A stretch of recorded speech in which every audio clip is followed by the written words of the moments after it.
ಕರುನಾಡಿನ ಭಾವಿ ವಕೀಲರಿಗೆ ಕಾಮಧೇನು ಲಾ ಅಕಾಡೆಮಿಯಿಂದ ನಮಸ್ತೆ. ಆತ್ಮೀಯ ವಿದ್ಯಾರ್ಥಿಗಳೇ, ಇಂದಿನ ತರಗತಿಯಲ್ಲಿ ಕಾನ್ಸ್ಟಿಟ್ಯೂಷನ್ ಲಾ 2 ಅಥವಾ ಸಂವಿಧಾನಿಕ ಕಾನೂನು ಭಾಗ 2ರಲ್ಲಿ ಸಂಬಂಧಪಟ್ಟಂತೆ ಇಂದು ಮಹತ್ವವಾದ ಒಂದು ಕ್ವಶನ್ಸನ್ನು ಅಥವಾ ಪ್ರಶ್ನೆಯನ್ನು ಇಂದಿನ ತರಗತಿಯಲ್ಲಿ ಸಂಪೂರ್ಣವಾಗಿ ತಿಳಿದುಕೊಳ್ಳುವುದಕ್ಕಿಂತ ಮುಂಚೆ ಇಂದಿನ ತರಗತಿಯಲ್ಲಿ ನಾವು ಈ ಕ್ವಶನ್ಸನ್ನು ಅರ್ಥ ಮಾಡ್ಕೊಳ್ಳಿ. ಅಂತಾರಾಜ್ಯ ವ್ಯಾಪಾರ ಮತ್ತು ವಾಣಿಜ್ಯ ಎಂಬುದರ ಅರ್ಥವೇನು? ಭಾರತದಲ್ಲಿ ಅಂತಾರಾಜ್ಯ ವ್ಯಾಪಾರ ಮತ್ತು ವಾಣಿಜ್ಯವನ್ನು ನಿಯಂತ್ರಿಸುವ ಸಾಂವಿಧಾನಿಕ ನಿಬಂಧನೆಗಳನ್ನು ಚರ್ಚಿಸಿ ಅಥವಾ ಅಂತಾರಾಜ್ಯ ವ್ಯಾಪಾರ ಮತ್ತು ವಾಣಿಜ್ಯದ ಸ್ವಾತಂತ್ರ್ಯವನ್ನು ವಿವರಿಸಿ. ಇನ್ನು ಇಂಗ್ಲಿಷಿನಲ್ಲಾದರೆ constitutions provisions on freedom, trade and commerce and intercourse ಅಂತ ಕೇಳ್ತಾನೆ. ಆತ್ಮೀಯ ವಿದ್ಯಾರ್ಥಿಗಳೇ, ಈ ಕ್ವಶನ್ಸು 100ಕ್ಕೆ 100ರಷ್ಟು ಬರುವ ಚಾನ್ಸ್ ತುಂಬ ಇದೆ. ಯಾಕೆಂದರೆ ತುಂಬ ಸರಿ ಕ್ವಶನ್ಸನ್ನು ಕೇಳ್ತಾನೆ ಇರ್ತಾನೆ ನಿಮಗೆ ಎಕ್ಸಾಮ್ಸಲ್ಲಿ. ನೀವು ಯಾವುದಾದ್ರೂ ಕ್ವಶನ್ಸ್ ಪೇಪರನ್ನು ನೀವು ತೆಗೆದು ನೋಡಿದ್ದಾಗಿದ್ದರೆ ಅಥವಾ ಅನಾಲಿಸಿಸ್ ಮಾಡಿದ್ದಾಗಿದ್ದಲ್ಲಿ ಅದರಲ್ಲಿ ಈ ಕ್ವಶನ್ಸು 100ಕ್ಕೆ 100ರಷ್ಟು ಇದ್ದೇ ಇರ್ತದೆ. ಈ ಕ್ವಶನ್ಸ್ನ 80-20 ಪ್ಯಾಟರ್ನ್ ಬರೀತಿರೋ ವಿದ್ಯಾರ್ಥಿಗಳಿಗಾದರೆ 10 ಮಾರ್ಕ್ಸಿಗೆ ಕೇಳ್ತಾನೆ, ಇಲ್ಲ 6 ಮಾರ್ಕ್ಸಿಗಾದ್ರೂ ಕೇಳ್ಬೋದು, ಇಲ್ಲ ಯಾವುದಾದ್ರೂ ಒಂದು ಪ್ರಾಬ್ಲಮ್ಸ್ ಆದರೂ ಕೇಳ್ತಾನೆ. ಇನ್ನು 100 ಪ್ಯಾಟರ್ನ್ 100 ಮಾರ್ಕ್ಸಿಗೆ ಬರೀತಿರುವಂಥ ಎಕ್ಸಾಮ್ ವಿದ್ಯಾರ್ಥಿಗಳಿಗಾದರೆ 16 ಮಾರ್ಕ್ಸಿಗೆ ಕೇಳೋ ಸಾಧ್ಯತೆ ತುಂಬ ಇದೆ.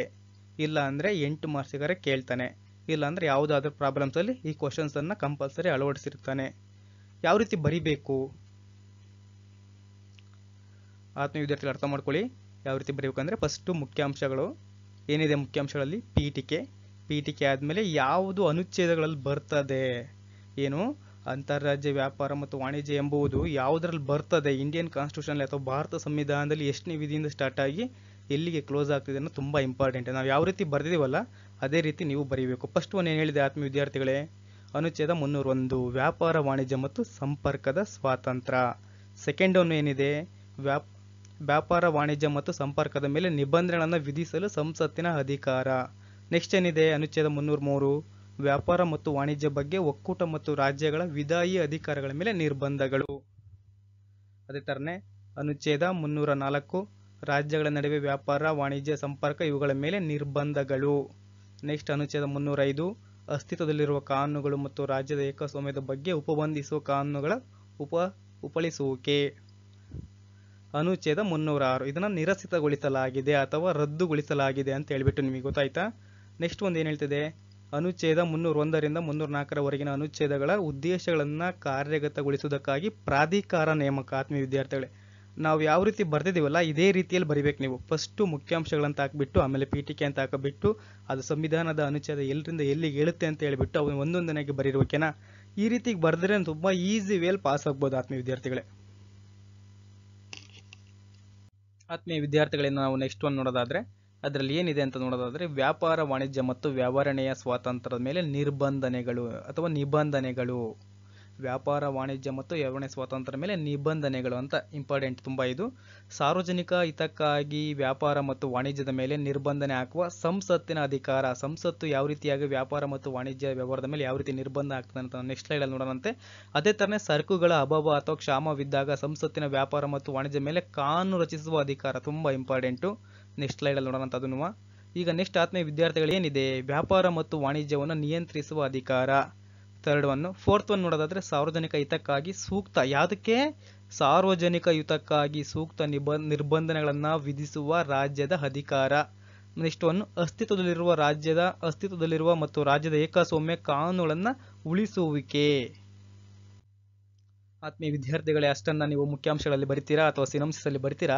ಇಲ್ಲಿಂದ ಸ್ಟಾರ್ಟ್ ಮಾಡೋಕೆ ತುಂಬ ಇಂಪಾರ್ಟೆಂಟ್ ಏನಿದೆ, ಪೀಠಿಕೆ ಯಾವ ರೀತಿ ಇದೆ ನೋಡಿ. ಇಲ್ಲಿ ಸಂಯುಕ್ತ ತತ್ವದ ಅತಿ ದೊಡ್ಡ ಸಮಸ್ಯೆ ಎಂದರೆ ಅಂತಾರಾಜ್ಯಗಳ ನಡುವೆ ಸುಂಕ ತೆರಿಗೆ ಹಾಕುವುದನ್ನು ಕಡಿಮೆಗೊಳಿಸುವುದು.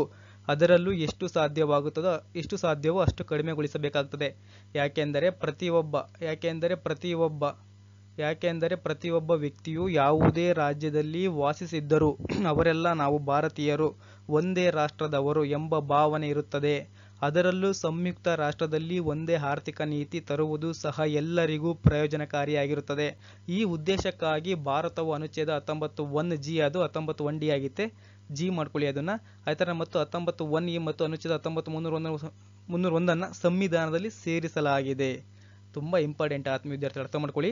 ಪೀಠಿಕೆ ಬರೆಯೋದಿದೆಯಲ್ಲ ಇದು ತುಂಬ ಮಹತ್ವದಾಗಿರ್ತದೆ. ನೀವು ಯಾವುದೇ ಕ್ವಶನ್ಸ್ ತಗೊಳ್ಳಿ, ನೀವು ಪೀಠಿಕೆ ಬರೆಯೋದ್ರಲ್ಲೂ ಕೂಡ 1 ಮಾರ್ಕ್ಸನ್ನು ತಗೋಬೋದು ನೀವು ಈಸಿ ವೇಲಿ. ಯಾವ ರೀತಿ ಎಷ್ಟು ಅದ್ಭುತವಾಗಿ ತೂಕ ಇದೆ ಅಂತ ನೋಡಿ ಇದನ್ನು ಬರೆಯೋದ್ರಲ್ಲಿ.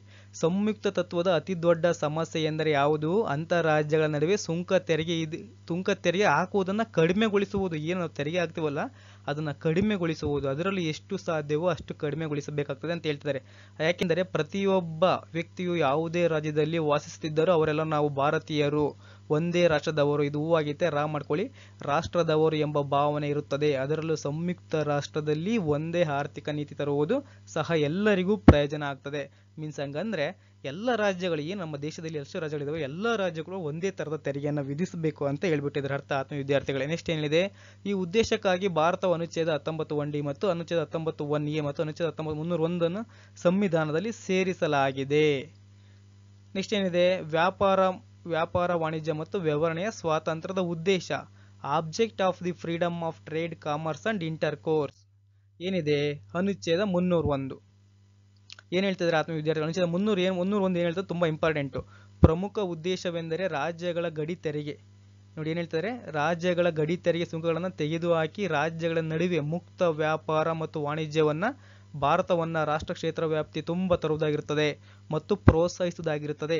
ಒಂದು ರಾಜ್ಯದಿಂದ ಮತ್ತೊಂದು ರಾಜ್ಯಕ್ಕೆ ಸರಕುಗಳ ಸಾಗಾಣಿಕೆ ಯಾವುದೇ ತೆರಿಗೆ ಸುಂಕವಿಲ್ಲದೆ ನಡೆಯುವುದರಿಂದ ಅದು ರಾಷ್ಟ್ರದ ವ್ಯಾಪಾರ ಮತ್ತು ವಾಣಿಜ್ಯವನ್ನು ಹೆಚ್ಚಿಸಿ ರಾಷ್ಟ್ರದ ಬೆಳವಣಿಗೆಗೆ ಕಾರಣವಾಗುತ್ತದೆ. ಅನುಚ್ಛೇದ 301ರಿಂದ 307ರವರೆಗಿನ ಸಂವಿಧಾನದ ಉಪಬಂಧಗಳು ಕೆಲವೊಂದು ನಿರ್ಬಂಧಗಳನ್ನು ಹೊರತುಪಡಿಸಿ ಅಂತಾರಾಜ್ಯಗಳ ಮೀನ್ಸ್ ಇಂಟರ್ ಸ್ಟೇಟ್ ನಡುವೆ ಮತ್ತು ಅಂತಾರಾಜ್ಯದೊಳಗೆ ಇಂಟರ್ ಸ್ಟೇಟ್ ವ್ಯಾಪಾರ ವಾಣಿಜ್ಯ ಮತ್ತು ವ್ಯವಹರಣೆಯನ್ನು ಮುಕ್ತಗೊಳಿಸುತ್ತದೆ. ತುಂಬಾ ಇಂಪಾರ್ಟೆಂಟ್. ನೀವು ಇದನ್ನ ಅನುಚ್ಛೇದ ಆರ್ಟಿಕಲ್ 301 ಕಂಪಲ್ಸರಿ ನೀವು ಓದ್ಬೇಕು. ಅದೇನು ಹೇಳ್ತಿದೆ ಅಂತ ಹೇಳ್ಬಿಟ್ಟು, ಮುಕ್ತವಾಗಿ ನಾವು ಸಾಗಣೆ ಮಾಡ್ಲಿಕ್ಕೆ ಯಾವ ತೆರಿಗೆಯನ್ನು ವಿಧಿಸಬಾರದು ರಾಜ್ಯಗಳು ಅಂತ ಹೇಳ್ಬಿಟ್ಟು, ಎಲ್ಲ ರಾಜ್ಯದಲ್ಲೂ ಒಂದೇ ತೆರಿಗೆ ವಿಧಿರಬೇಕು ಅಂತ ಹೇಳ್ಬಿಟ್ಟು ಅರ್ಥ ಮಾಡ್ಕೊಳ್ಳಿ. ಪ್ರಮುಖ ಉದ್ದೇಶವೆಂದರೆ ರಾಜ್ಯಗಳ ಗಡಿ ತೆರಿಗೆ ಸುಂಕಗಳನ್ನು ತೆಗೆದುಹಾಕಿ ರಾಜ್ಯಗಳ ನಡುವೆ ಮುಕ್ತ ವ್ಯಾಪಾರ ಮತ್ತು ವಾಣಿಜ್ಯ, ಭಾರತವನ್ನು ರಾಷ್ಟ್ರ ಕ್ಷೇತ್ರ ವ್ಯಾಪ್ತಿ ತುಂಬ ತರುವುದಾಗಿರ್ತದೆ. ಮೀನ್ಸ್ ಪ್ರತಿಯೊಂದು ರಾಜ್ಯಗಳು ಅದರದೇ ಆದಂತಹ ಸುಂಕ ತೆರಿಗೆಗಳನ್ನು ವಿಧಿಸಬಾರ್ದು, ಎಲ್ಲ ರಾಜ್ಯಗಳು ಕೂಡ ಒಂದೇ ತರದ ತೆರಿಗೆಯನ್ನು ವಿಧಿಸಬೇಕು ಅಂತ ಹೇಳ್ಬಿಟ್ಟು ಇದರ ಉದ್ದೇಶ ಆಗಿರ್ತದೆ ಆತ್ಮ ವಿದ್ಯಾರ್ಥಿಗಳೇ. ನೆಕ್ಸ್ಟ್ ನೋಡೋದಾದ್ರೆ ಭಾರತ ಸಂವಿಧಾನದ ಅನುಚ್ಛೇದ 301 ಮತ್ತು ಆಸ್ಟ್ರೇಲಿಯಾ ಸಂವಿಧಾನದ ಕಲಂ 92, article 301 of Indian constitutions and sections 92 of the Australian constitutions. ಏನ್ ಹೇಳ್ತಾರೆ ಇದನ್ನ? ಭಾರತೀಯ ಸಂವಿಧಾನದ ರಚನಾ ಸಭೆಯು ವ್ಯಾಪಾರ ವಾಣಿಜ್ಯ ಮತ್ತು ವ್ಯವಹರಣೆಯ ಸ್ವಾತಂತ್ರ್ಯ ಕಲ್ಪನೆಯನ್ನ ಆಸ್ಟ್ರೇಲಿಯಾ ಸಂವಿಧಾನದ ಕಲಂ 92ರಿಂದ ಆರಿಸಿಕೊಳ್ಳಲಾಗಿದೆ. ಇದು ತುಂಬಾ ಇಂಪಾರ್ಟೆಂಟು. ಇದು ಅನುಚ್ಛೇದ 301 ಎಲ್ಲಿಂದ ಆಯ್ದುಕೊಂಡಿದೀವಿ ನಾವು ಅಂದ್ರೆ, ಎಲ್ಲಿಂದ ಅಳವಡಿಸಲಾಗಿದೆ ಅಂದ್ರೆ, ಎಲ್ಲಿಂದ ತಗೊಂಡಿದ್ದೀವಿ ಆತ್ಮ ವಿದ್ಯಾರ್ಥಿಗಳೇ? ಏನು ನಾವು 301 ಆರ್ಟಿಕಲ್ 301 ಆಸ್ಟ್ರೇಲಿಯಾ ಸಂವಿಧಾನದ ಅಲ್ಲಿರುವಂತಹ ಅನುಚ್ಛೇದ ಆದಂತಹ 92 ನಾವು ನಮ್ಮ ಸಂವಿಧಾನದಲ್ಲಿ 301 ಅಳವಡಿಸಿಕೊಂಡಿದ್ದೇವೆ ಆತ್ಮ ವಿದ್ಯಾರ್ಥಿಗಳೇ. ಏನ್ ಹೇಳ್ತದೆ ಆಸ್ಟ್ರೇಲಿಯಾ ಸಂವಿಧಾನ ಕಲಂ 92ರ ಪ್ರಕಾರ? ರಾಜ್ಯಗಳ ನಡುವೆ ವ್ಯಾಪಾರ ವಾಣಿಜ್ಯ ಮತ್ತು ವ್ಯವಹರಣೆಯು ಅದು ಆಂತರಿಕ ಸಾಗಾಣಿಕೆಯಾಗಿರಲಿ ಅಥವಾ ಆಂತರಿಕ ಜಲಸಂಚಾರವಾಗಿರಲಿ ಕಡ್ಡಾಯವಾಗಿ ಮುಕ್ತವಾಗಿರತಕ್ಕದ್ದು. ತುಂಬಾ ಇಂಪಾರ್ಟೆಂಟ್. ನಾವು ಕೂಡ ಇದನ್ನೇ ಅಳವಡಿಸಿದ್ದೀವಿ. ಈಗ ಏನ್ ಹೇಳ್ತೀವಿ ನೋಡ್ರಿ, ಆಸ್ಟ್ರೇಲಿಯಾ ಸಂವಿಧಾನವು ಕಲಂ 92ರ ಪ್ರಕಾರ ರಾಜ್ಯಗಳ ನಡುವೆ ವ್ಯಾಪಾರ ವಾಣಿಜ್ಯ ಮತ್ತು ವ್ಯವಹರಣೆಯು ಅದು ಆಂತರಿಕ ಸಾಗಾಣಿಕೆಯಾಗಿರಲಿ ಅಥವಾ ಆಂತರಿಕ ಜಲಸಂಚಾರವಾಗಿರಲಿ ಕಡ್ಡಾಯವಾಗಿ ಮುಕ್ತವಾಗಿರ್ತಕ್ಕದ್ದು, ಫ್ರೀ ಆಗಿರಬೇಕು. ಅದು ಯಾವ ತರದ ನಿರ್ಬಂಧ ವಿಧಿಸಬಾರ್ದು. ಅಮೆರಿಕದ ಸಂವಿಧಾನವು ಆಸ್ಟ್ರೇಲಿಯಾ ಸಂವಿಧಾನದ ಕಲಂ 92ಕ್ಕೆ ಯಾವುದೇ ರೀತಿಯ ಪ್ರತಿರೂಪವಾಗಿರುವುದಿಲ್ಲ. ಆಸ್ಟ್ರೇಲಿಯಾ ಸಂವಿಧಾನದ ಕಲಂ 92ನ ಕೆಲವೊಂದು ಬದಲಾವಣೆಗಳೊಂದಿಗೆ ಅಳವಡಿಸಲಾಗಿದೆ. ನಮ್ಮಲ್ಲಿ ಒಂದು ಸ್ವಲ್ಪ ಮಾರ್ಪಾಡು ಬಿಟ್ಟು ಅದನ್ನ ಅಳವಡಿಸಿಕೊಂಡಿದ್ದಾರೆ ಆತ್ಮ ವಿದ್ಯಾರ್ಥಿಗಳು. ಯಾವ ರೀತಿ ಅಳವಡಿಸಿಕೊಂಡಿದ್ದಾರೆ ಅಂದ್ರೆ ನೋಡಿ, ಇಲ್ಲಿ ಏನಂತ ಹೇಳಿದರೆ, ರಾಜ್ಯಗಳ ನಡುವೆ ಅಂತ ಇರೋದನ್ನ ಅರ್ಥ ಮಾಡ್ಕೊಳ್ಳಿ. ನಮ್ಮ ಇಂಡಿಯನ್ ಕಾನ್ಸ್ಟಿಟ್ಯೂಷನ್ ಇದನ್ನ ರಾಜ್ಯಗಳ ನಡುವೆ ಅನ್ನೋದನ್ನ ಬಿಟ್ಟು ಎಂಬ ಪದವನ್ನು ತೆಗೆದುಹಾಕಿ ಭಾರತ ಸಂವಿಧಾನದ ಅನುಚ್ಛೇದ 301ರಲ್ಲಿ ಭಾರತದ ರಾಷ್ಟ್ರ ಕ್ಷೇತ್ರದಲ್ಲೆಲ್ಲ, ಅಲ್ಲಿ ಅಮೆರಿಕದಲ್ಲಿ ರಾಜ್ಯಗಳ ನಡುವೆ ಅಂತ ಮಾಡ್ಕೊಂಡಿದೀವಿ ನಾವು. ನಮ್ಮ ಇಂಡಿಯಾದಲ್ಲಿ ರಾಷ್ಟ್ರ ಕ್ಷೇತ್ರದಲ್ಲೆಲ್ಲ ವಿತ್ ಟೆರರಿಟಿ ಆಫ್ ಇಂಡಿಯಾ ಎಂಬ ಪದವನ್ನ ಸೇರಿಸಲಾಗಿದೆ. ಹಂಗಂದ್ರೆ ಕಡ್ಡಾಯವಾಗಿ ಮುಕ್ತವಾಗಿರತಕ್ಕದ್ದು ಮೀನ್ಸ್ ಶೆಲ್ ಬಿ ಅಬ್ಸುಲೆಟ್ಲಿ ಎಂಬ ಪದವನ್ನು ತೆಗೆದುಹಾಕಿ ಕೆಲವೊಂದು ನಿರ್ಬಂಧಗಳನ್ನು ಹಾಕುವಂತ ಅವಕಾಶವನ್ನ ಕಲ್ಪಿಸಲಾಗಿದೆ. ಅದೇ ತರನೇ ಅನುಚ್ಛೇದ 301 ಪ್ರಕಾರ ಈ ಭಾಗದಲ್ಲಿನ ಇತರೆ ಉಪಬಂಧಗಳಿಗೆ ಒಳಪಟ್ಟು ಭಾರತದ ಕ್ಷೇತ್ರದಲ್ಲೆಲ್ಲ ವ್ಯಾಪಾರ ವಾಣಿಜ್ಯ ಮತ್ತು ವ್ಯವಹರಣೆಯು ಮುಕ್ತವಾಗಿರ್ತಕ್ಕದ್ದು ಎಂದು ಹೇಳುತ್ತದೆ. ಭಾರತ ಸಂವಿಧಾನದ ಅನುಚ್ಛೇದ 301ರಿಂದ 307ರನ್ನು ಅರ್ಥವಿವರಣೆ ನೀಡುವಾಗ ಭಾರತದ ಸರ್ವೋಚ್ಚ ನ್ಯಾಯಾಲಯವು ಅತಿ ಬಾರಿ ಟೀ ಕಂಪನಿ, ಯಾವ ಕಂಪನಿ ಅರ್ಥ ವಿವರಣೆ ನೀಡಬೇಕೀಗ. ಯಾವುದಕ್ಕೆ? ಅನುಚ್ಛೇದ 301ಕ್ಕೆ ಅರ್ಥ ವಿವರಣೆಯನ್ನು ನೀಡಬೇಕಾದ್ರೆ ಯಾವುದು ನಮ್ಮ ಸಂವಿಧಾನ ಯಾವ ಕೇಸನ್ನ ರೆಫರ್ ಮಾಡಿದೆ ಅಥವಾ ಅದನ್ನ ಸೈಟೇಷನ್ ತಗೊಂಡಿದೆ ಅಂದ್ರೆ ನೋಡಿ ಏನ್ ಹೇಳಿದೆ. ಅತಿ ಬಾರಿ ಟೀ ಕಂಪನಿ ಪ್ರಕರಣದಲ್ಲಿ state of Bombay versus RMDC ಪ್ರಕರಣ ಇರ್ಬೋದು, state MDC of Travancore Cochin versus versus Bombay company. ಇಲ್ಲಿ ಪ್ರಕರಣದಲ್ಲಿ ಯಾವುದೇ ಸಂದರ್ಭದಲ್ಲೂ ಅಮೆರಿಕ ಸಂವಿಧಾನದ ಮತ್ತು ಆಸ್ಟ್ರೇಲಿಯಾ ಸಂವಿಧಾನದ ತೀರ್ಪುಗಳನ್ನು ಅನುಕರಿಸುವುದಿಲ್ಲ ಮತ್ತು ಪಾಲಿಸಿರುವುದಿಲ್ಲ ಎಂದಿದೆ. ಇಂಪಾರ್ಟೆಂಟ್, ಅರ್ಥ ಮಾಡ್ಕೊಳ್ಳಿ. ಭಾರತ ಸಂವಿಧಾನದ ಅನುಚ್ಛೇದ 301ರಿಂದ 307 ಅರ್ಥವಿವರಣೆ ನೀಡುವಾಗ ಭಾರತದ ಸರ್ವೋಚ್ಚ ನ್ಯಾಯಾಲಯವು ಅತಿ ಬಾರಿ ಟೀ ಕಂಪನಿ ಪ್ರಕರಣದಲ್ಲಿ ಅಥವಾ ಸ್ಟೇಟ್ ಆಫ್ ಬಾಂಬೆ RMDC ಇರಬಹುದು. Next one state MDC of Travancore ಅಥವಾ ಕೊಚ್ಚಿನ್ ವರ್ಸಸ್ ಬಾಂಬೆ ಕಂಪನಿ ಪ್ರಕರಣದಲ್ಲಿ ಅಥವಾ ಯಾವುದೇ ಸಂದರ್ಭದಲ್ಲೂ ಅಮೆರಿಕ ಸಂವಿಧಾನ ಮತ್ತು ಆಸ್ಟ್ರೇಲಿಯಾ ಸಂವಿಧಾನದ ತೀರ್ಪುಗಳನ್ನು ಅನುಕರಿಸುವುದಿಲ್ಲ ಮತ್ತು ಪಾಲಿಸಿರುವುದಿಲ್ಲ ಎಂದು ಹೇಳ್ತದೆ. ಅದೇ ಥರ ಆತ್ಮೀಯ ವಿದ್ಯಾರ್ಥಿಗಳು, ನೆಕ್ಸ್ಟ್ ಅನುಚ್ಛೇದ 301ರ ಇತಿಹಾಸ. ಅನುಚ್ಛೇದ 301ರ ಇತಿಹಾಸ ಅರ್ಥ ಮಾಡ್ಕೊಳ್ಳಿ. ಈ ಅನುಚ್ಛೇದ ಇತಿಹಾಸ ನೋಡೋದಾದ್ರೆ ನಾವು ಸಂವಿಧಾನವು ಜಾರಿಗೊಳ್ಳುವ ಮುಂಚೆ ಭಾರತದ ರಾಷ್ಟ್ರ ಕ್ಷೇತ್ರದ ಸುಮಾರು 3/2 ಭಾಗ ಬ್ರಿಟಿಷ್ ಆಡಳಿತಕ್ಕೆ ಒಳಪಟ್ಟು ಬ್ರಿಟಿಷ್ ಇಂಡಿಯಾ ಎಂದು ಕರೀತಿದ್ರು. ಅರ್ಥ ಮಾಡ್ಕೊ, ನಮ್ಮ ಸಂವಿಧಾನ ಜಾರಿ ಆಗೋಕ್ಕಿಂತ ಮುಂಚೆ ನಮ್ಮ ಇಂಡಿಯಾನ ಏನಂತ ಕರೀತಿದ್ರು? ಬ್ರಿಟಿಷ್ ಇಂಡಿಯಾ ಎಂದು ಕರೆಯುತ್ತಿದ್ದರು ಎಂಬುದು ಸಾಮಾನ್ಯ ಜ್ಞಾನವಾಗಿದೆ ಮತ್ತು ಉಳಿದ ಭಾಗವು ಭಾರತದ ರಾಜ್ಯದ ಆಳ್ವಿಕೆಯಲ್ಲಿತ್ತು. ಹಾಗಾಗಿ ಹೆಚ್ಚಿನ ರಾಜರು ತಮ್ಮದೇ ಆದಂತಹ ಸಾರ್ವಭೌಮ ಅಧಿಕಾರ ಮತ್ತು ನಿರ್ಬಂಧನೆ ಹಾಕುವ ಅಧಿಕಾರವನ್ನು ಪ್ರತಿಪಾದಿಸಿದರು. ಅಂತಹ ಸಾರ್ವಭೌಮ ಅಧಿಕಾರ ಮತ್ತು ಹಿತಾಸಕ್ತಿಯಿಂದ ಹಾಕುವ ನಿರ್ಬಂಧನೆಯ ಸಂವಿಧಾನ ರಚನೆಯ ಮುಂಚೆ ಸೆಕ್ಷನ್ಸ್ ಏನಿದೆ, ಸಂವಿಧಾನ ರಚನೆಯ ಮುಂಚೆ ಸೆಕ್ಷನ್ಸ್ 297 ಅಥವಾ 297 ಭಾರತ ಸರ್ಕಾರ ಕಾಯ್ದೆ 1935ರಲ್ಲಿ ಅಳವಡಿಸಲಾಗಿತ್ತು. ನಂತರ ಸಂವಿಧಾನದ ಅನುಚ್ಛೇದ 301ರಿಂದ 307ಕ್ಕೆ ಇದನ್ನು ಅಳವಡಿಸಲಾಗಿತ್ತು. ಇದನ್ನ ನಾವು ಅನುಚ್ಛೇದ 301 ಇದೆಯಲ್ಲ, ಮುಂಚೆ ಭಾರತ ಸರ್ಕಾರ ಕಾಯ್ದೆ 1935 ಅಂತ ಇತ್ತು. ಅದರಲ್ಲಿ ಯಾವ ಸೆಕ್ಷನ್ ಅಲ್ಲಿ ಇತ್ತು ಅಂದ್ರೆ 297 ಸೆಕ್ಷನ್ ಅಲ್ಲಿ ಇದನ್ನ ರೆಫರ್ ಮಾಡಿದ್ರು, ಅದನ್ನ ಐಡೆಂಟಿಫೈ ಮಾಡಿದ್ರು. ಅಲ್ಲಿ ಇದನ್ನೇನಂತ ಅನುಚ್ಛೇದ 301 ಅಂತ ಹೇಳ್ಬಿಟ್ಟು ಭಾರತದ ತುಂಬಾ ಮುಕ್ತವಾಗಿರ್ಬೇಕು ಅಂತ ಅದ್ರಲ್ಲಿ ಅಳವಡಿಸಿದ್ರು. ಈಗ ನಮ್ಮ ಅಧಿಕೃತವಾಗಿ ಸಂವಿಧಾನ ಜಾರಿಗೆ ಬಂದ ಮೇಲೆ ಅದನ್ನ ಅನುಚ್ಛೇದ 301ರಿಂದ 307ರವರೆಗೆ ಅಳವಡಿಸಿದ್ದಾರೆ ಆತ್ಮೀಯ ವಿದ್ಯಾರ್ಥಿಗಳೇ. ನೆಕ್ಸ್ಟ್ ಏನಿದೆ, ವ್ಯಾಪಾರ, ವಾಣಿಜ್ಯ ಮತ್ತು ವ್ಯವಹರಣೆ ಪದದ ಅರ್ಥ. The world trade, commerce and intercourse meaning. ಅರ್ಥ ಮಾಡ್ಕೊಳ್ಳಿ. ವ್ಯಾಪಾರ, ಟ್ರೇಡ್ ಎಂಬ ಪದವು ಸರಕುಗಳನ್ನು ಮಾರುವುದು ಮತ್ತು ಕೊಳ್ಳುವುದನ್ನು ಹೇಳ್ತದೆ. ಏನ್ ಹೇಳ್ತದೆ? ತುಂಬಾ ಇಂಪಾರ್ಟೆಂಟ್ ಇದು. ವ್ಯಾಪಾರ ಅಂದ್ರೆ ಅಂತ ಗೊತ್ತಿರೋ ಫಸ್ಟ್ ನಿಮಗೆ. ಕ್ವಶನ್ಸ್ ಅನ್ನ ಅರ್ಥ ಮಾಡೋದಕ್ಕಿಂತ ಮುಂಚೆ ವ್ಯಾಪಾರ ಅಂದ್ರೆ ಏನು, ವಾಣಿಜ್ಯ ಅಂದ್ರೆ ಏನು, ವ್ಯವಹರಣೆ ಅಂದ್ರೆ ಅಂತ ಗೊತ್ತಿರಬೇಕು ಅಲ್ವಾ? ಏನ್ ಹೇಳ್ತಾನೆ ವ್ಯಾಪಾರ ಅಂದ್ರೆ? ವ್ಯಾಪಾರ ಎಂಬ ಪದವು ಸರಕುಗಳನ್ನು ಮಾರುವುದು ಮತ್ತು ಕೊಳ್ಳುವುದನ್ನ ಹೇಳ್ತದೆ. ಏನ್ ಹೇಳ್ತದೆ? ಸರಕುಗಳನ್ನು ಮಾರುವುದು ಮತ್ತು ಕೊಳ್ಳುವುದನ್ನ ಹೇಳ್ತದೆ ಆತ್ಮೀಯ ವಿದ್ಯಾರ್ಥಿಗಳಿಗೆ ವ್ಯಾಪಾರ ಅಂದ್ರೆ. ನೆಕ್ಸ್ಟ್ ವಾಣಿಜ್ಯ ಅಥವಾ ಕಾಮರ್ಸ್ ಅಂದ್ರೆ ಎಂಬ ಪದವು ಭೂಮಿ, ಜಲ ಮತ್ತು ಗಾಳಿಯಲ್ಲಿ ನಡೆಸುವ ಎಲ್ಲ ರೀತಿಯ ಸಾರಿಗಳನ್ನು ಒಳಗೊಳ್ಳುತ್ತದೆ. ಏನ್ ಹೇಳ್ತದೆ? ವಾಣಿಜ್ಯ ಎಂಬ ಪದವು ಭೂಮಿ, ಜಲ ಮತ್ತು ಗಾಳಿಯಲ್ಲಿ ನಡೆಸುವ ಎಲ್ಲ ರೀತಿಯ ಸಾರಿಗೆಯನ್ನ ಒಳಗೊಳ್ಳುತ್ತದೆ. ನೆಕ್ಸ್ಟ್ ಏನ್ ಹೇಳ್ತದೆ? ವ್ಯವಹರಣೆ. ಇಂಟರ್ಕೋರ್ಸ್ ಎಂಬ ಪದವು ಸರಕುಗಳು ಒಂದು ಪ್ರದೇಶದಿಂದ ಇನ್ನೊಂದು ಪ್ರದೇಶ ಚಲಿಸುವುದನ್ನು ಹೇಳ್ತದೆ. ವ್ಯವಹರಣೆ ಮೀನ್ಸ್ ಇಂಟರ್ಕೋರ್ಸ್ ಏನಂದ ಎಂಬ ಪದವು ಸರಕುಗಳು ಒಂದು ಪ್ರದೇಶದಿಂದ ಇನ್ನೊಂದು ಪ್ರದೇಶಕ್ಕೆ ಚಲಿಸುವುದನ್ನು ಏನಂತ ಕರಿತೀವಿ ನಾವು? ವ್ಯವಹರಣೆ ಅಂತ ಕರಿತೀವಿ. ನೆಕ್ಸ್ಟ್ ನಂಗೆ ನೋಡೋದಾದ್ರೆ ಏನಿದೆ, ಅನುಚ್ಛೇದ 19(1)ಯು ಭಾರತದ ಎಲ್ಲ ಪ್ರಜೆಗಳಿಗೆ ವೃತ್ತಿ, ಉದ್ಯೋಗ, ವ್ಯಾಪಾರ ಮತ್ತು ವ್ಯವಹಾರ ಸ್ವಾತಂತ್ರ್ಯದ ಹಕ್ಕಿನಲ್ಲಿನ ಭರವಸೆ ನೀಡುತ್ತದೆ. ಏನಿರ್ತದೆ? ಅನುಚ್ಛೇದ 19(1) ಈಗಾಗಲೇ ನೀವು ಓದ್ಕೊಂಡು ಬಂದಿದ್ದೀರಾ, ಓದ್ಸೆಮಲ್ಲಿ ಎಕ್ಸಾಮ್ ಕೂಡ ಬರ್ದಿರ್ತಾರೆ ಇದ್ರ ಮೇಲೆ ಕ್ವಶನ್ಸ್ ಮೇಲೆ. 19(1)G ಮತ್ತು 19(1A)ಯಲ್ಲಿ 19(1)G ಏನ್ ಹೇಳ್ತದೆ? ಭಾರತ ಆತ್ಮೀಯ ವಿದ್ಯಾರ್ಥಿಗಳೇ, ಭಾರತದ ಎಲ್ಲ ಪ್ರಜೆಗಳಿಗೂ ವೃತ್ತಿ, ಉದ್ಯೋಗ, ವ್ಯಾಪಾರ ಮತ್ತು ವ್ಯವಹಾರ ಸ್ವಾತಂತ್ರ್ಯದ ಹಕ್ಕಿನಲ್ಲಿನ ಭರವಸೆ ನೀಡುತ್ತದೆ. Freedom of professions, occupations, trade or business. ಮತ್ತು ಅಂತಹ ಹಕ್ಕಿಗೆ ಅನುಚ್ಛೇದ 19(1)G ರಡಿ ಸರ್ಕಾರವು ಸಕಾರಣಯುಕ್ತ ನಿರ್ಬಂಧನೆಯನ್ನು ಹಾಕುವುದನ್ನು ಹೇಳುತ್ತದೆ. ಆದರೆ ಅನುಚ್ಛೇದ 301 ಇದು ವ್ಯಾಪಾರ, ವಾಣಿಜ್ಯ, ವ್ಯವಹರಣೆಯು ಭಾರತದ ರಾಷ್ಟ್ರ ಕ್ಷೇತ್ರದಲ್ಲೆಲ್ಲ ಮುಕ್ತವಾಗಿರತಕ್ಕದ್ದು ಎಂದು ಹೇಳುತ್ತದೆ. ಮತ್ತು ಅನುಚ್ಛೇದ 302ರಿಂದ 305ರವರೆಗಿನ ನಿರ್ಬಂಧನೆ ವಿಧಿಸುವ ರಾಜ್ಯಗಳು ಮತ್ತು ಸಂಸತ್ತಿನ ಅಧಿಕಾರವನ್ನು ಹೇಳ್ತದೆ. ಆತ್ಮ ವಿದ್ಯಾರ್ಥಿಗಳು ಅರ್ಥ ಮಾಡ್ಕೊಳ್ಳಿ. ಅನುಚ್ಛೇದ 19(1)G ಏನ್ ಹೇಳ್ತದೆ? ಭಾರತದ ಎಲ್ಲಾ ಪ್ರಜೆಗಳಿಗೂ ವೃತ್ತಿ, ಉದ್ಯೋಗ, ವ್ಯಾಪಾರ ಮತ್ತು ವ್ಯವಹಾರದ ಬಗ್ಗೆ ಸ್ವಾತಂತ್ರ್ಯ ಕಲ್ಪಿಸಿಕೊಡ್ತದೆ. ಅದೇ ರೀತಿಯಾಗಿ ಆ ಸ್ವಾತಂತ್ರ್ಯ ಮೇಲೆ ಸಕಾರಣಯುಕ್ತ ನಿರ್ಬಂಧವನ್ನು ಹೇರಬಹುದು ಯಾವುದು ರಾಜ್ಯ ಸರ್ಕಾರಗಳು. 19(1)G ಅಲ್ಲ, 19(1)(6) ಇದು. 19(1)(6) ಅಡಿಯಲ್ಲಿ 19(1)G ಸರ್ಕಾರ 19(1)G ಅಂತಿದೆ, 19(6) ಮಾಡ್ಕೊಳ್ಳಿ ಅದನ್ನ. ಸರ್ಕಾರವು ಸಕಾರಣಯುಕ್ತ ನಿರ್ಬಂಧಗಳನ್ನು ಹಾಕುವುದನ್ನು ಹೇಳ್ತದೆ. ಅದೇ ಥರನೇ ಆದರೆ ಅನುಚ್ಛೇದ 301 ಇದು ವ್ಯಾಪಾರ, ವಾಣಿಜ್ಯ ಮತ್ತು ವ್ಯವಹರಣೆಯು ಭಾರತದ ರಾಷ್ಟ್ರ ಕ್ಷೇತ್ರದಲ್ಲ ಮುಕ್ತವಾಗಿರ್ತಕ್ಕದ್ದು. ಆದ್ರೆ ಈ 301 ಏನ್ ಹೇಳ್ತದೆ ಅಂದ್ರೆ ವ್ಯಾಪಾರ, ವಾಣಿಜ್ಯ ಮತ್ತು ವ್ಯವಹರಣೆಯು ಭಾರತದ ತುಂಬೆಲ್ಲ ಮುಕ್ತವಾಗಿರ್ತಕ್ಕದ್ದು ಅಂತ ಹೇಳ್ತದೆ ಆತ್ಮ ವಿದ್ಯಾರ್ಥಿಗಳೇ. ಅದೇ ಥರನೇ ಏನ್ ಹೇಳ್ತಾರೆ? ಅನುಚ್ಛೇದ 302ರಿಂದ 305ರವರೆಗೆ ನಿರ್ಬಂಧನೆಯನ್ನು ವಿಧಿಸುವ ರಾಜ್ಯಗಳ ಮತ್ತು ಸಂಸತ್ತಿನ ಅಧಿಕಾರ. ಅದಕ್ಕೆ ಸಕಾರಣಯುಕ್ತ ನಿರ್ಬಂಧಗಳನ್ನು ವಿಧಿಸುವ ಅಧಿಕಾರ ಯಾವ್ದಿಗಿದೆ? ರಾಜ್ಯಕ್ಕೆ ಯಾವ ಅಧಿಕಾರ ಇದೆ ಮತ್ತು ಕೇಂದ್ರಕ್ಕೆ ಯಾವ ಅಧಿಕಾರ ಇದೆ ಅನ್ನೋದು ಹೇಳ್ತಿದ್ದಾರೆ ಆತ್ಮ ವಿದ್ಯಾರ್ಥಿಗಳೇ. ಅದೇ ತರ ನೋಡೋದಾದ್ರೆ ಅನುಚ್ಛೇದ 19(1)G ಮತ್ತು ಅನುಚ್ಛೇದ 302ಗಳು ಎರಡು ಸಂಗತಿಗಳು ಒಂದೇ ವಸ್ತುಸ್ಥಿತಿ ವ್ಯಾಪಾರದ ಸ್ವಾತಂತ್ರ್ಯಕ್ಕೆ ಸಂಬಂಧಿಸಿದಂತೆ ಹೇಳುತ್ತದೆ.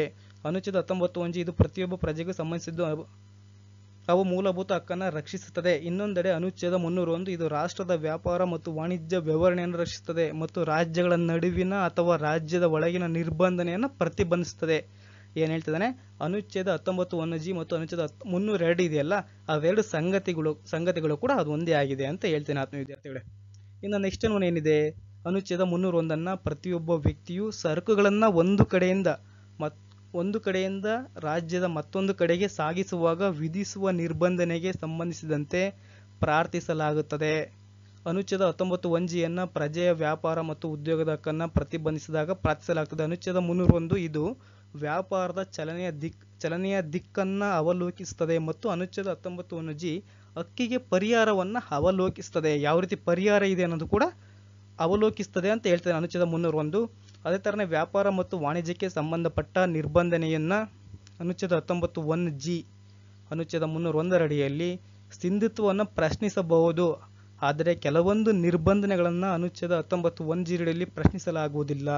ಉದಾಹರಣೆಗೆ ಮುನ್ಸಿಪಾಲಿಟಿಯಲ್ಲಿ ಆಮದು ಸರಕುಗಳಿಗೆ ವಿಧಿಸುವ ಸುಂಕ ಅಥವಾ ತೆರಿಗೆ ನಿರ್ಬಂಧನೆಯನ್ನು ಅನುಚ್ಛೇದ 19(1)G ಅಡಿಯಲ್ಲಿ ಪ್ರಶ್ನಿಸಲಾಗುವುದಿಲ್ಲ. ತುಂಬ ಇಂಪಾರ್ಟೆಂಟ್, ಅರ್ಥ ಮಾಡ್ಕೊಳ್ಳಿ ಕಾನ್ಸೆಪ್ಟ. ಏನು ಹೇಳ್ತಿದ್ದಾನೆ, ವ್ಯಾಪಾರ ಮತ್ತು ವಾಣಿಜ್ಯಕ್ಕೆ ಸಂಬಂಧಪಟ್ಟ ನಿರ್ಬಂಧನೆಯನ್ನು ಅನುಚ್ಛೇದ 19(1)G ಮತ್ತು ಅನುಚ್ಛೇದ 301 ಅಡಿಯಲ್ಲಿ ಸಿಂಧುತ್ವವನ್ನು ಪ್ರಶ್ನಿಸಬಹುದು. ಅರ್ಥ ಮಾಡ್ಕೊಳ್ಳಿ, ತುಂಬ ಇಂಪಾರ್ಟೆಂಟ್ ಇದು ಕಾನ್ಸೆಪ್ಟ್, ಅರ್ಥ ಆಗಬೇಕು ನಿಮಗೆ.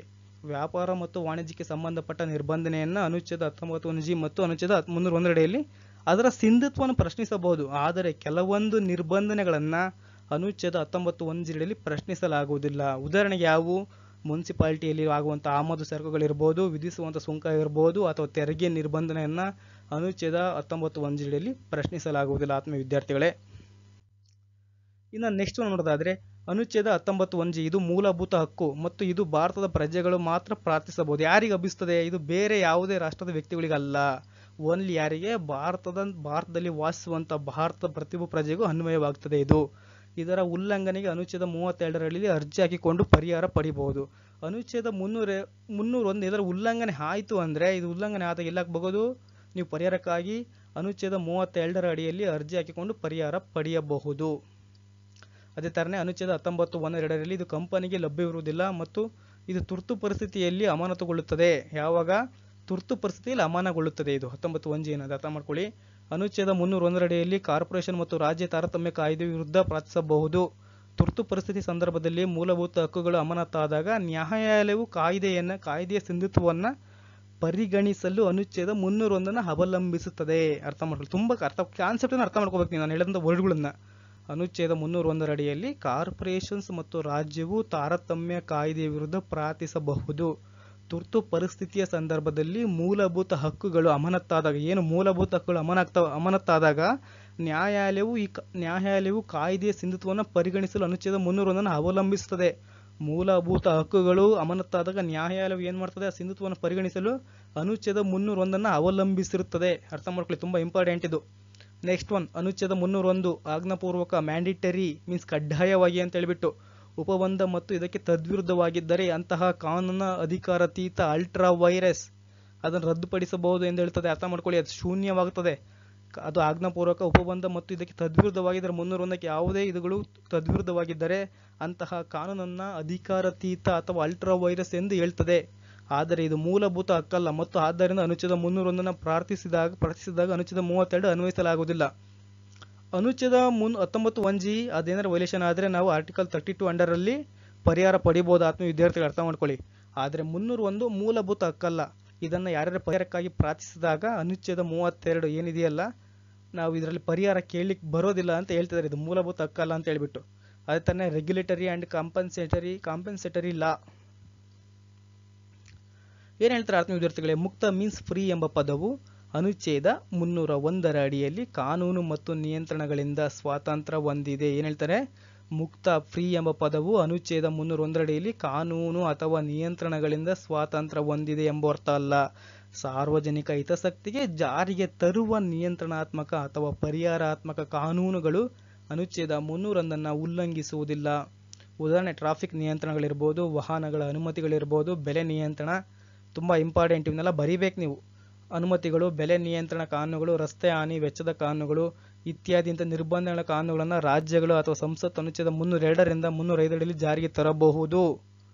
ಮುಕ್ತ ಎಂಬ ಪದದ ಬಗ್ಗೆ ಅಳವಡಿಸಿದ್ರೆ ಮುಕ್ತ ಅಂದ್ರೆ ಏನು, ಅದಕ್ಕೆ ಯಾವ ಥರ ರಿಸ್ಟ್ರಿಕ್ಷನ್ ಇದೆ ಅಂತ ಹೇಳ್ಬಿಟ್ಟು ಆತ್ಮ ವಿದ್ಯಾರ್ಥಿಗಳೇ ತುಂಬ important. Atiabari tea company versus state of Assam ಪ್ರಕರಣದಲ್ಲಿ ತುಂಬ ಇಂಪಾರ್ಟೆಂಟ್. ಈ ಕೇಸ್ ಲಾ ಬರೀಲೇಬೇಕು ನೀವು. ಆರ್ಟಿಕಲ್ 301 ಬರಿತಿದ್ದೀರಾ, ಅನುಚ್ಛೇದ 301 ಬರಿತಿದ್ದೀರಾ ಅಂದಮೇಲೆ ಈ ಕೇಸ್ ಕಂಪಲ್ಸರಿ ನಿಮಗೆ.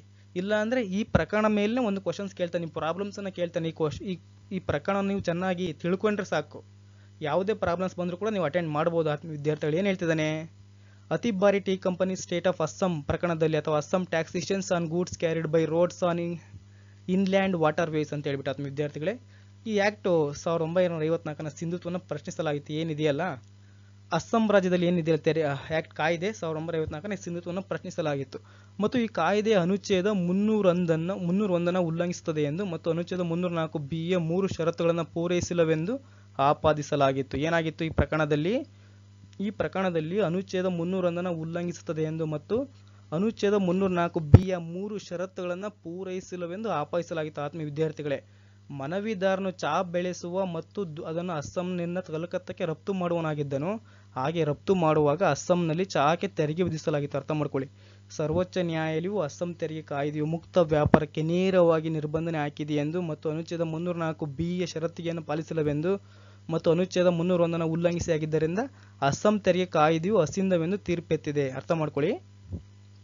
ಇದರಲ್ಲಿ ಒಬ್ಬ ಏನು ವಾದಿ ಇರ್ತಾನಲ್ಲ, ಅವನು ಒಬ್ಬ ಚಹಾ ಬೆಳೆಗಾರನಾಗಿರ್ತಾನೆ. ಅವನು ಚಹಾ ಬೆಳೆಗಾರದ ಮೇಲೆ ಅದನ್ನು ಚಹಾವನ್ನು ಅಸ್ಸಾಂನಿಂದ ಕಲ್ಕತ್ತಾಕ್ಕೆ ಸಾಗಿಸ್ತಾ ಇರ್ತಾನೆ.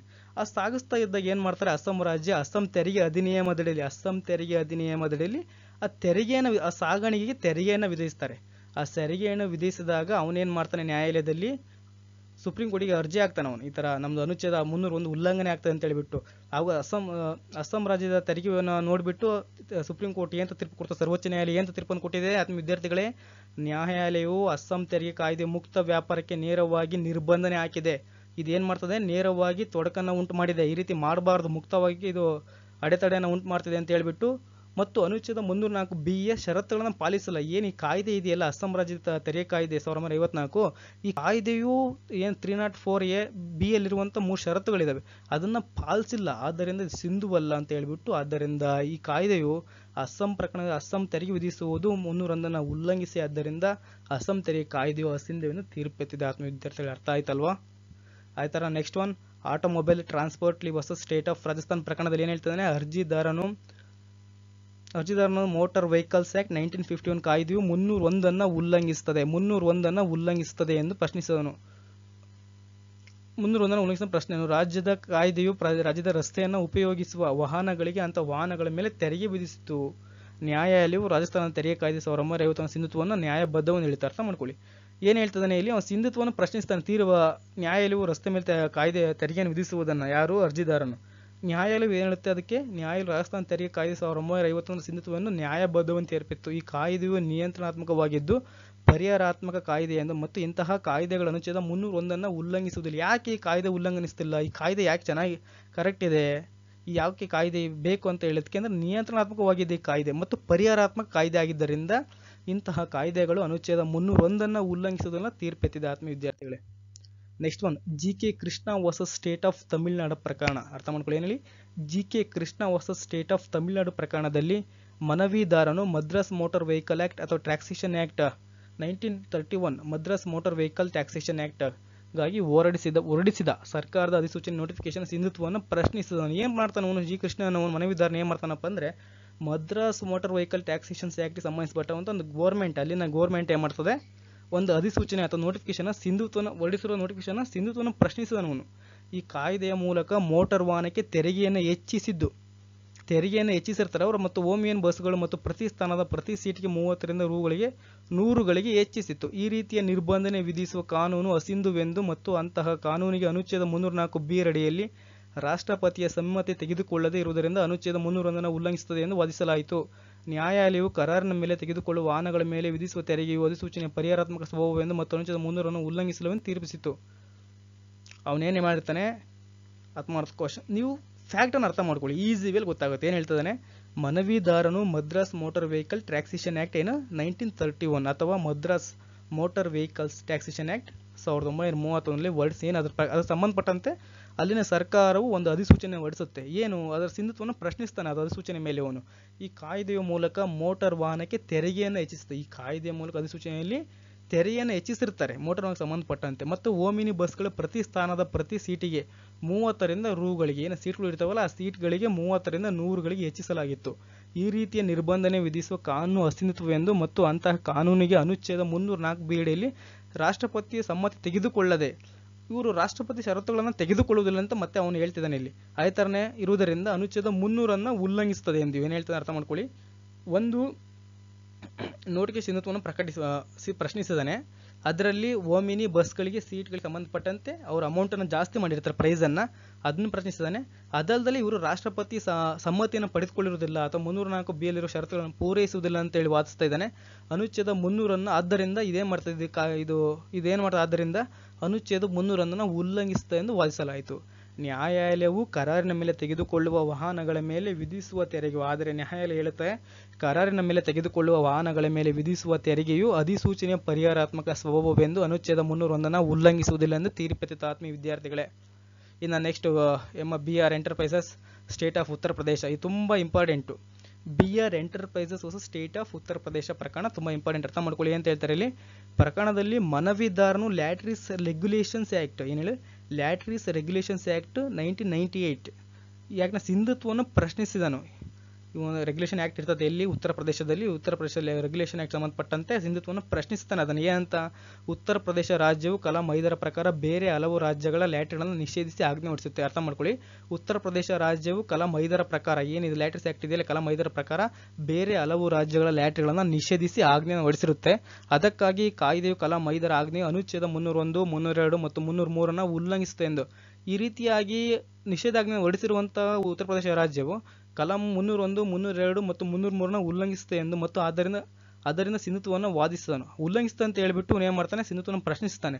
ಸರ್ವೋಚ್ಚ ನ್ಯಾಯಾಲಯವು ಹೇಳ್ತದೆ ಲ್ಯಾಟರಿಯು ಅದೃಶ್ಯದ ಮೇಲೆ ಆಧಾರಿತವೆಂದು ಮತ್ತು ಅದು ಅನುಚ್ಛೇದ 301 ಅಡಿಯಲ್ಲಿ ವ್ಯಾಪಾರ ಮತ್ತು ವಾಣಿಜ್ಯವಲ್ಲವೆಂದು. ಆದ್ದರಿಂದ ಕಾಯ್ದೆಯು ಅನುಚ್ಛೇದ 301, 302 ಮತ್ತು 303 ಉಲ್ಲಂಘಿಸುವುದಿಲ್ಲ ಅಂತ ತೀರ್ಪುತ್ತೆ. ಯಾಕೆಂದ್ರೆ ಇದು ಅದೃಶ್ಯದಾಗಿರ್ತದೆ, ಹಂಗಾಗಿ ಯಾವ ಥರದ ಇದು ಉಲ್ಲಂಘಿಸಲ್ಲ ಅಂತ ಹೇಳ್ಬಿಟ್ಟು ಅಥವಾ ಶೂನ್ಯ ಇರೋದಿಲ್ಲ ಅಂತ ಹೇಳಿದ ತೀರ್ಪನ್ನು ಸರ್ವೋಚ್ಚ ನ್ಯಾಯಾಲಯವು ಉತ್ತರಿಸಿದೆ. ಆತ್ಮೀಯ ವಿದ್ಯಾರ್ಥಿಗಳೇ, ಇನ್ನು ನೆಕ್ಸ್ಟ್ ನೋಡೋದಾದ್ರೆ ಸ್ಟೇಟ್ ಆಫ್ ತಮಿಳುನಾಡು ಹೊಸ ಸಂಜೀವ್ ಟ್ರೇಡಿಂಗ್ ಕಂಪನಿ, ಅದನ್ನು ಕೂಡ ನೋಡ್ತೀರಾ.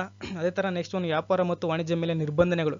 ಯಾವ ರೀತಿ ನಿರ್ಬಂಧನೆಗಳಿದಾವೆ ಇದಕ್ಕೆ, ಈ ಸ್ವಾತಂತ್ರ್ಯಕ್ಕೆ ಯಾವಾಗ ಯಾವ ಸಂದರ್ಭದಲ್ಲಿ ನಿರ್ಬಂಧಗಳನ್ನ ಹಾಕ್ಬೋದು, ತುಂಬ ಇಂಪಾರ್ಟೆಂಟ್. ಏನು ಹೇಳ್ತಾರೆ ಅರ್ಥ ಮಾಡ್ಕೊಳ್ಳಿ. ವ್ಯಾಪಾರ ಮತ್ತು ವಾಣಿಜ್ಯ ಮೇಲೆ ನಿರ್ಬಂಧನೆಗಳು ಯಾವಾಗ, ಅನುಚ್ಛೇದ 302ರ ಸ್ವಾತಂತ್ರ್ಯವು ಅನುಚ್ಛೇದ 302ರಿಂದ 305ರವರೆಗಿನ ನಿರ್ಬಂಧನೆಗಳಿಗೆ ಒಳಪಟ್ಟಿರ್ತವೆ. ಅವು ಈ ಕೆಳಗಿನ ಅಂತೀವಿ, ಅರ್ಥ ಮಾಡ್ಕೊಳ್ಳಿ. ಏನಿದಾವೆ, ಫಸ್ಟ್ ಒನ್ನು ಸಾರ್ವಜನಿಕ ಹಿತಕ್ಕಾಗಿ ವ್ಯಾಪಾರ ಮತ್ತು ವಾಣಿಜ್ಯ ಮೇಲೆ ನಿರ್ಬಂಧನೆಯ ಸಂಸತ್ತಿನ ಅಧಿಕಾರ. ಸಂಸತ್ತು ವ್ಯಾಪಾರ ಮತ್ತು ವಾಣಿಜ್ಯ ಸಂಪರ್ಕದ ಮೇಲೆ ಕೆಲವೊಂದು ನಿರ್ಬಂಧಗಳನ್ನು ಹಾಕ್ಬೋದು. ಯಾವಾಗ, ಸಂಸತ್ತು ಅನುಚ್ಛೇದ 302ರ ಪ್ರಕಾರ ಒಂದು ರಾಜ್ಯಕ್ಕೂ ಇನ್ನೊಂದು ರಾಜ್ಯಕ್ಕೆ ನಡೆಯುವ ಅಥವಾ ಭಾರತದ ರಾಷ್ಟ್ರ ಕ್ಷೇತ್ರ ಯಾವ ಭಾಗದಲ್ಲಾದರೂ ನಡೆಯುವ ವ್ಯಾಪಾರ, ವಾಣಿಜ್ಯ ಮತ್ತು ವ್ಯವಹಾರ ಸ್ವಾತಂತ್ರ್ಯದ ಮೇಲೆ ಸಾರ್ವಜನಿಕ ಹಿತಕ್ಕಾಗಿ ಅಗತ್ಯವಾದ ನಿರ್ಬಂಧಗಳನ್ನು ವಿಧಿಸಬಹುದು. ಆದರೆ ಅದು ಅನುಚ್ಛೇದ 303 ಅಡಿಯಲ್ಲಿ ಇವುಗಳ ಸೂಚಿಯಲ್ಲಿ ತೋರುವಂತಹ ವ್ಯಾಪಾರ, ವಾಣಿಜ್ಯ ಸ್ವಾತಂತ್ರ್ಯಕ್ಕೆ ಸಂಬಂಧಿಸಿದಂತೆ ಒಂದು ರಾಜ್ಯಕ್ಕಿಂತ ಇನ್ನೊಂದು ರಾಜ್ಯಕ್ಕೆ ಪ್ರಾಶಸ್ತ್ಯ ಕೊಡುವ ಅಥವಾ ತಾರತಮ್ಯ ಮಾಡುವ ಕಾನೂನನ್ನು ಸಂಸತ್ತು ಅಥವಾ ರಾಜ್ಯ ವಿಧಾನವನ್ನು ರಚಿಸುವಂತಿಲ್ಲ. ಅರ್ಥ ಮಾಡ್ಕೊಳ್ಳಿ ಆತ್ಮೀಯ ವಿದ್ಯಾರ್ಥಿಗಳೇ. ಯಾವಾಗ ಸಾರ್ವಜನಿಕ ಹಿತಕ್ಕಾಗಿ ವ್ಯಾಪಾರ ಮತ್ತು ವಾಣಿಜ್ಯ ಮೇಲೆ ನಿರ್ಬಂಧನೆ ಸಂಸತ್ತಿನ ಅಧಿಕಾರ ಯಾವಾಗ ಅಂದರೆ ಅನುಚ್ಛೇದ 302ರ ಪ್ರಕಾರ ಒಂದು ರಾಜ್ಯಕ್ಕೂ ಇನ್ನೊಂದು ರಾಜ್ಯಕ್ಕೆ ನಡೆಯುವ ಅಥವಾ ಭಾರತ ರಾಷ್ಟ್ರ ಕ್ಷೇತ್ರ ಭಾಗದಲ್ಲಾದರೂ ನಡೆಯುವ ವ್ಯಾಪಾರ, ವಾಣಿಜ್ಯ ಮತ್ತು ವ್ಯವಹಾರ ಸ್ವಾತಂತ್ರ್ಯದ ಮೇಲೆ ಸಾರ್ವಜನಿಕ ಹಿತಕ್ಕಾಗಿ ಅಥವಾ ಸಾರ್ವಜನಿಕ ದೃಷ್ಟಿಯಿಂದ ಸಾರ್ವಜನಿಕರಿಗೆ ಅನುಕೂಲವಾಗಲಿ ಅಂತ ಹೇಳ್ಬಿಟ್ಟು ಅಗತ್ಯವಾದ ನಿರ್ಬಂಧಗಳನ್ನು ವಿಧಿಸಬಹುದು ಸಂಸತ್ತು. ಓಕೆನಾ. ನೆಕ್ಸ್ಟ್ ಒಂದು ಹೇಳಿದೆ, ಸರಕುಗಳ ಅಭಾವ ಮತ್ತು ಕ್ಷಾಮವಿದ್ದಾಗ ಸಂಸತ್ತಿನ ವ್ಯಾಪಾರ ಮತ್ತು ವಾಣಿಜ್ಯದ ಮೇಲೆ ಕಾನೂನು ರಚಿಸುವ ಅಧಿಕಾರ ಅನುಚ್ಛೇದ 302 ಕ್ಲಾಸ್ 12 ಏನು ಹೇಳ್ತದೆ, ಸರಕುಗಳ ಅಭಾವ ಅಥವಾ ಕ್ಷಾಮವಿದ್ದಾಗ, ಅದು ಅಭಾವ ಇದ್ದಾಗ ಮಾತ್ರ ಪ್ರಕಾರ ಸಂಸತ್ತು ರಾಷ್ಟ್ರದ ಯಾವುದೇ ಭಾಗದಲ್ಲಿ ಸರಕುಗಳ ಅಭಾವದ ಪರಿಸ್ಥಿತಿ ಉಂಟಾಗುವುದನ್ನು ಎದುರಿಸುವ ಉದ್ದೇಶಕ್ಕಾಗಿ ಒಂದು ರಾಜ್ಯಕ್ಕಿಂತ ಇನ್ನೊಂದು ರಾಜ್ಯಕ್ಕೆ ಪ್ರಾಶಸ್ತ್ಯ ಕೊಡುವ ಅಥವಾ ತಾರತಮ್ಯ ಮಾಡುವ ಕಾನೂನು ಸರ್ಕಾರ ರಚಿಸಬಹುದು. ಯಾವಾಗ ಈ ಕಾಯ್ದೆ ರಚಿಸಲಿಕ್ಕೆ ಸಂಸತ್ತು ಯಾವಾಗ ಮಾಡಬೇಕಪ್ಪ ಅಂದರೆ ಕ್ಷಾಮ ಇರಬೇಕು ಅಥವಾ ಸರಕುಗಳ ಅಭಾವ ಉಂಟಾಗಿದ್ದಾಗ ಮಾತ್ರ ಕೆಲವೊಂದು ಸಕಾರಣಯುಕ್ತ ನಿರ್ಬಂಧಗಳನ್ನು ವಿಧಿಸಬಹುದು ಅಂತ ಹೇಳ್ತದೆ. ನೆಕ್ಸ್ಟ್ ಒಂದು ವ್ಯಾಪಾರ ಮತ್ತು ವಾಣಿಜ್ಯವನ್ನು ನಿಯಂತ್ರಿಸುವ ರಾಜ್ಯದ ಅಧಿಕಾರ 304 ಕ್ಲಾಸ್ 2 ಅನುಚ್ಛೇದ 304A ಏನು ಹೇಳ್ತಿದ್ದಾರೆ, ಪ್ರಕಾರ ರಾಜ್ಯದ ವಿಧಾನಮಂಡಲವು ಇತರೆ ರಾಜ್ಯಗಳಿಂದ ಅಥವಾ ಕೇಂದ್ರಾಡಳಿತ ಪ್ರದೇಶಗಳಿಂದ ಆಮದಾದ ಸರಕುಗಳ ಮೇಲೆ ಅದೇ ಬಗೆಯ ಸರಕುಗಳ ರಾಜ್ಯದಲ್ಲಿ ಉತ್ಪಾದಿತವಾಗಿದ್ದರೆ ಹೇಗೆ ತೆರಿಗೆ ಗುರಿಯಾಗುತ್ತಿದ್ದವೋ ಅದೇ ರೀತಿ ಯಾವ ತಾರತಮ್ಯ ಮಾಡದೇ ಇರೋ ರೀತಿಯಲ್ಲಿ ತೆರಿಗೆ ವಿಧಿಸಬಹುದು. ಅರ್ಥ ಮಾಡ್ಕೊಳ್ಳಿ. ಈಗ ನಾವು ಆಮದು ಮಾಡ್ಕೊಳ್ತೀವಿ ನಮ್ಮ ರಾಜ್ಯಕ್ಕೆ ಯಾವುದೇ ಒಂದು ಸರಕನ್ನ ಆಮದು ಮಾಡ್ಕೊಳ್ತೀವಿ ಅಂದರೆ ಇಲ್ಲಿಂದ ಸರಕಾಗುತ್ತಲ್ಲ, ನಮ್ಮ ರಾಜ್ಯದಿಂದ ಸರಕಾಗುವಂತಹ ನಾವು ಸರಕಾದ ಮೇಲೆ ಯಾವ ರೀತಿ ತೆರಿಗೆಯನ್ನು ವಿಧಿಸ್ತೀವಲ್ಲೋ ಆಮದಾಗಿರುವಂಥ ರಾಜ್ಯಕ್ಕೂ ಕೂಡ ಅದೇ ರೀತಿ ತೆರಿಗೆಯನ್ನು ವಿಧಿಸಬೇಕು ಅಂತ ಹೇಳ್ಬಿಟ್ಟು ಸೆಕ್ಷನ್ ಆರ್ಟಿಕಲ್ ಹೇಳ್ತಿದೆ ಆತ್ಮೀಯ ವಿದ್ಯಾರ್ಥಿಗಳು. ಅದಕ್ಕೊಂದು ಕೇಸ್ ಲಾ ಇದೆ, ಏನಿದೆ, state of Madhya Pradesh versus ಬೈಲಾಲ್ Bagh ಅಂತ ಹೇಳ್ಬಿಟ್ಟು. ಈ ಪ್ರಕರಣದಲ್ಲಿ ರಾಜ್ಯದ ಕಾನೂನು ಆಮದು ಆಗುವ ತಂಬಾಕಿನ ಮೇಲೆ ವಿಧಿಸುತ್ತಿದ್ದ ಸ್ಥಳೀಯ ತಂಬಾಕಿಗೆ ತೆರಿಗೆಯಿಂದ ವಿಮುಕ್ತಿ ಮತ್ತು ನ್ಯಾಯಾಲಯದಿಂದ ತಾರತಮ್ಯ ಅಸಿಂಧುವೆಂದು ಹೇಳುತ್ತದೆ.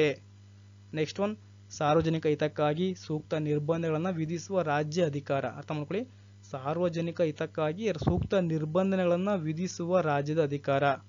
ಅನುಚ್ಛೇದ 304 ಬಿ ಅನುಚ್ಛೇದ 304 ಬಿ ಆತ್ಮ ವಿದ್ಯಾರ್ಥಿಗಳದ್ದು 8 ಆಗಿದೆ ಅನ್ಸುತ್ತೆ. ಬಿ ಮಾಡ್ಕೊಳ್ಳಿ. ಅದನ್ನ ಪ್ರಕಾರ ಆ ರಾಜ್ಯದೊಳಗೆ ನಡೆಯುವ ವ್ಯಾಪಾರ, ವಾಣಿಜ್ಯ ಮತ್ತು ವ್ಯವಹರಣೆಯ ಸ್ವಾತಂತ್ರ್ಯದ ಮೇಲೆ ಸಾರ್ವಜನಿಕ ಹಿತಕ್ಕಾಗಿ ಅಗತ್ಯವಾದ ಸೂಕ್ತ ನಿರ್ಬಂಧಗಳನ್ನು ವಿಧಿಸಬಹುದು. ಯಾವಾಗ? ಸಾರ್ವಜನಿಕವಾಗಿ ಸೂಕ್ತ ನಿರ್ಬಂಧಗಳನ್ನು ವಿಧಿಸುವ ರಾಜ್ಯದ ಅಧಿಕಾರ. ಆತ್ಮ ವಿದ್ಯಾರ್ಥಿಗಳು ಯಾವ ಸಂದರ್ಭದಲ್ಲಿ? ರಾಜ್ಯದ ಒಳಗೆ ನಡೆಯುವ ವಾಣಿಜ್ಯ ಮತ್ತು ವ್ಯವಹರಣೆಯ ಸ್ವಾತಂತ್ರ್ಯದ ಮೇಲೆ ಸಾರ್ವಜನಿಕ ಹಿತಕ್ಕಾಗಿ ಅಗತ್ಯವಾದ ಸೂಕ್ತ ನಿರ್ಬಂಧಗಳನ್ನು ವಿಧಿಸುವುದು ಅಧಿಕಾರವನ್ನು ರಾಜ್ಯಕ್ಕೆ ನೀಡಲಾಗಿದೆ.